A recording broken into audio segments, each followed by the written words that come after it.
தமிழர் ஆட்சி பார்த்துட்டு இருக்க எல்லாருக்குமே வணக்கம். நாம் தமிழர் கட்சியில் நேத்தி மட்டும் 50க்கும் மேற்பட்ட இளைஞர்கள் விஜய் ரசிகர் மன்றத்தில் விலகி நாம் தமிழர் கட்சியில் இணைஞ்சிருக்காங்க அப்படின்றது ரொம்ப ரொம்ப சந்தோஷமான விஷயமா இருக்குது. ஆனால் இதுதான் செய்தியா அப்படின்னு கேட்டிங்கன்னா கிடையாது. சீமான் அவர்கள் ஒரு மிக முக்கியமான விஷயத்தை கையாள போகிறார் அப்படின்னே சொல்லலாம். அதில் சீமான் அவர்கள் சொல்லும்போது இளையோர் படை எழுகவே நாம் தமிழர் வெல்கவே என்ற முழக்கத்தை முன்வைத்து நாம் தமிழர் கட்சியின் இளங்கரி பாசறையோடு மகளிர் மற்றும் மாணவர் பாசறை இணைந்து வரும் மார்கழி 14ஆம் தேதி ஞாயிற்றுக்கிழமை தமிழ்நாடு முழுமைக்கும் ஒரே நாளில் 1000 இடங்களில் உறுப்பினர் சேர்க்கை முகாம்களை நடத்த திட்டமிட்டிருக்கிறது. அதன்படி ஒரு கட்சி மாவட்டத்திற்கு ஒரு சட்டமன்ற தொகுதி குறைந்தது 5 இடங்களிலாவது உறுப்பினர் சேர்க்கை முகாம்களை நடத்த வேண்டியது கட்டாயமாகிறது.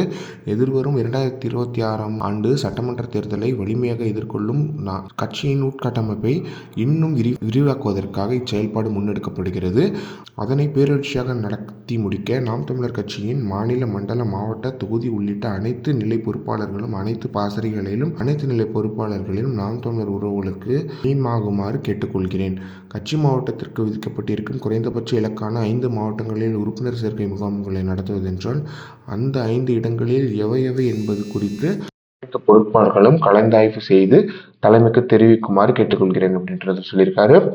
1 10ஆவும் 10 100ஆவும் பகைவர் நடுங்கும் படையாகும் அப்படின்னு சொல்லிட்டு சீமானவர்கள் சொல்லியிருக்காங்க. எனவே 1000 இடத்துல நடத்துறாங்க அப்படின்னா 1,00,000 வாக்காளர்கள் 1,00,000 பேர் நாம் தமிழர் கட்சியில் சேருவாங்க ஒரே நாள் அப்படின்றது ரொம்ப ரொம்ப சூப்பரான விஷயமா இருக்கு. இதை பத்தி நீங்க என்ன நினைக்கிறீங்க அப்படின்றது மறக்காம கமெண்ட் பாக்ஸ்ல சொல்லுங்க.